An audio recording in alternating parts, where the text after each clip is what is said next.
Alcara Soft Water Conditioner Solution for Hot Water Problems. Call 9399906356. Hi dears, welcome to iDream. రీసెంట్గా Baby cinema కథ నాదే అని షిరిన్ శ్రీరామ్ అనే ఒక వ్యక్తి రాయదుర్గ్ పోలీస్ స్టేషన్లో ఒక చిన్న ఆర్టికల్ అయితే వచ్చింది. కంప్లైంట్ చేశారని, సో నోటీసులు పెట్టారని, ఇదంతా జరిగింది. సో అది వాస్తవంగా నిజమా కాదా, అసలు ఏం జరిగింది అని తెలుసుకోవడానికి ఎవరైతే కేసు పెట్టారో వాళ్ళనే నేను తీసుకొచ్చాను. అతని పేరే షిరిన్ శ్రీరామ్ గారు. సో ఈయన రైటర్, డైరెక్టర్, ఫోటోగ్రాఫర్, ఇలా చాలా ఉన్నాయి. నెక్స్ట్ చాలా ఒక సినిమా కూడా తీశారు ఆయన. సో ఆయనతో మాట్లాడి బేబీ కథ నిజంగానే మీద అసలు ఎందుకు కేసు వేయడం జరిగింది అని తెలుసుకునే ప్రయత్నం చేద్దాం అడిగి. సో హాయ్ షిరిన్ గారు. షిరిన్ శ్రీరామ్. ఎస్. సో రీసెంట్గా ఒక 2 days నుంచి సోషల్ మీడియాలో విపరీతంగా వైరల్ అవుతున్న ఆర్టికల్ మీది. ఓకే. బేబీ కథ నాది, సో అది కాజేసి వాళ్ళు తీసి డబ్బులు సంపాదించుకున్నారు అని చెప్పి మీరు ఇది చేశారు. ఎవరి మీద? ఎస్కేఎన్ గారు అండ్ సాయి రాజేష్ గారి మీద. సో అసలు ఏం జరిగిందండి? 2015లో నేను స్టోరీ చెప్పాను. ఎవరికి? బేబీ డైరెక్టర్కి. స్టోరీ చెప్తే ఆయనకు నచ్చింది. ఇది తమిళనాడులో ఒక ఇన్సిడెంట్ బేస్డ్ స్టోరీ. ఫస్ట్ నా ఫ్రెండ్ రవికిరణ్ అన్న అతనికి చెప్పాను. అతను నాకు ఒక లైన్ చెప్తే దీని మీద బాగుంది, నేను చేస్తానని. అంటే అతను ఒక ఆర్టికల్ షేర్ చేసినాడు, అది నేను తర్వాత చెప్తా. సో అక్కడి నుంచి నేను నాకు నచ్చి ఒక 60 scenes రాసుకొని ఫస్ట్ బేబీ డైరెక్టర్కి చెప్పిన తర్వాత ఆయనకు నచ్చి ఇది అతను ప్రొడ్యూస్ చేస్తా అని చెప్పినాడు. నేను అప్రోచ్ అయింది కూడా అందుకే. ఆయన ప్రొడ్యూస్ చేస్తారా లేకపోతే ప్రొడ్యూసర్స్ ఇంకెవరైనా? సాయి రాజేష్ గారు. అంతే. ఆయన ప్రొడ్యూస్ చేస్తారా, ఇంకెవరైనా ప్రొడ్యూసర్స్ ఉంటే వారు చేంజ్ చేస్తారా, మనం అందరికి చెప్తూ ఉంటాం కదా, అంటే క్లోజ్ సర్కిల్లో వాళ్ళకి. ఈయన కూడా చెప్పిన, ఈయనకు నేను ఇది ప్రొడ్యూస్ చేస్తాను, ఇది మన మూవీ చేద్దామన్నారు. అన్న తర్వాత వాళ్ళ ఆఫీస్లో నా 6 members టీంతో 1 year వర్క్ చేసిన. 1 year వర్క్ చేసిన తర్వాత ఆల్మోస్ట్ అంటే 1 year వర్కింగ్ అయిపోయిన తర్వాత ఆయన అబ్స్కాండ్ అయినాడు, అంటే కనబడకుండా పోయినాడు. ఏంటి? ఆఫీస్లో దొరుకుతలేడు, ఫోన్లో దొరుకుతలేడు, ఎక్కడ దొరుకుతలేడు, నాకు మెసేజ్లో దొరుకుతలేడు, ఎక్కడ దొరుకుతలేడు.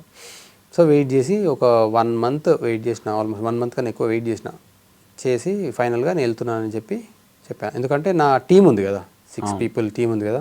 ఒక్కడినే అయితే ఇంకేదైనా ఫ్రెండ్స్ త్రూ అయినా కాంటాక్ట్ అయ్యి ఏదో ఒకటి పట్టుకోవచ్చు, కానీ టీం ఉంది కాబట్టి it's my responsibility towards the team. కాబట్టి ఏదైతే ఈ 1 yearలో we have completed 90 page script. ఎందుకంటే 2 versions ఉన్నాయి దానికి. 90 page స్క్రిప్ట్ అయిపోయింది. తర్వాత చెప్పేసి వెళ్ళిపోయినా, ఆయన కూడా ఓకే అన్నాడు. ఏది వెళ్ళిపోతా అన్నప్పుడు ఓకే అన్నాడు. అప్పుడేమి ఇది కాలేదు. అప్పుడు ఎలా ఫోన్ లిఫ్ట్ చేశారు మరి? అది నేను చాలా చెప్తా, అది that's part of the evidence. Okay. అతనికైతే నేను ఇన్ఫార్మ్ చేసినాను, ఓకే అన్నారు, వెళ్ళిపోయినా. తర్వాత ఇంకా నా పనిలో నేను పడిపోయినాను. ఇంకా నా దగ్గర 1-2 స్క్రిప్ట్స్ ఉండే, దీని మీద చేద్దామా దాని మీద చేద్దామా అని ఒక 1-2 years అట్లా గడిచిపోయింది. వేరే ఇప్పుడు మీరు షార్ట్ ఫిల్మ్స్ అన్నారు కదా, అట్లా దానిలో కూడా నేను బిజీ ఉండే. అయితే నేను ప్రొడ్యూసర్స్ కూడా వెతికిన టైంలో ఇంకా నాకు ఎవరు ప్రొడ్యూసర్ దొరకరు అని నేనే ప్రొడ్యూస్ చేద్దామని, అదే అందరూ అదే చేస్తారు కదా, మనం ప్రొడ్యూసర్ వెతుకుతాము, మనమే ప్రొడ్యూస్ చేద్దాం లాస్ట్కి అని అనుకున్న తర్వాత 2018 రఫ్లీ 2018లో స్టార్ట్ చేసి by the end of 2019 are 2020 వరకు నా షూటింగ్ అయిపోయింది. అయిపోయిన తర్వాత మళ్ళీ అంటే లాక్డౌన్ అయింది. లాక్డౌన్ అయిన తర్వాత నేను స్క్రీనింగ్స్ కూడా కొన్ని స్టార్ట్ చేసిన. తర్వాత ఈ మూవీ రిలీజ్ అయింది. అయితే ఈ మూవీ వచ్చినప్పుడు, అంటే ఈ మూవీ ఏమంటారు దాని గురించి న్యూస్ వచ్చినప్పుడు నాకు కొంచెం ఇన్ఫర్మేషన్ ఉంది. బికాజ్ ఆయనకు నాకు చాలా మ్యూచువల్ ఫ్రెండ్స్ ఉన్నారు. 100-200 ఇంకెక్కువ ఉండొచ్చు. ఎవరికి? సాయి రాజేష్కి మీకు? నాకు. ఓకే. Mutual friends. నా టీంలో వాళ్ళు కూడా ఆయన దగ్గర జాయిన్ అయిన వాళ్ళు కూడా ఉన్నారు. సో అంటే it is the close circle. So దాంట్లో ఆయన ఏమంటారు 2023లో నేను అంటే స్క్రీనింగ్స్ ఏం జరుగుతుంటే వీళ్ళందరూ నాకు చెప్పడం స్టార్ట్ చేస్తున్నారు. సినిమా రిలీజ్ అయిన తర్వాత, సినిమా రిలీజ్ అయ్యే ముందు హింట్ ఇస్తున్నారు, సినిమా రిలీజ్ అయిన తర్వాత వీళ్ళందరూ నాకు చెప్తున్నారు నీదే స్టోరీ చూసుకో అని.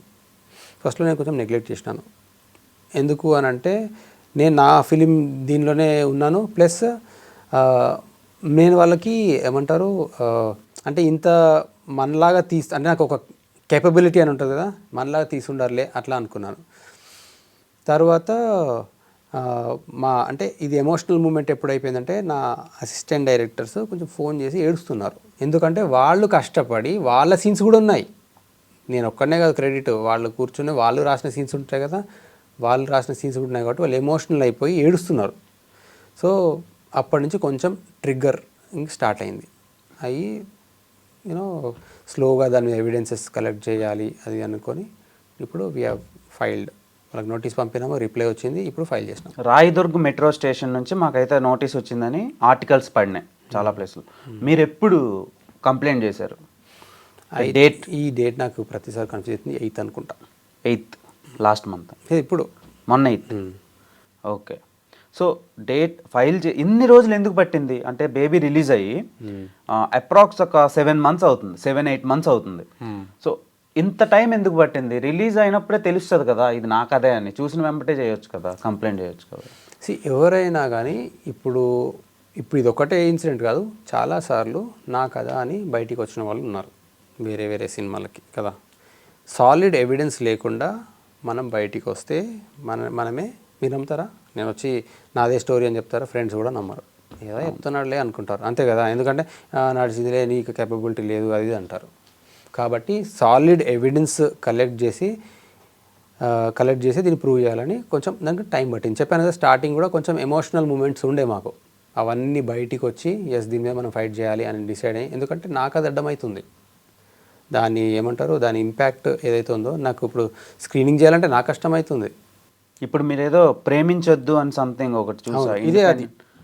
ఓకే, బేబీనే ప్రేమించొద్దు. నో అట్లా కాదు, ఏదైతే నేను స్టోరీ రాసినానో అది ప్రేమించొద్దు సినిమా, ఓకేనా. దానిలోంచి వాళ్ళు సీన్స్ లిఫ్ట్ చేసి బేబీ అని చేసుకున్నారు.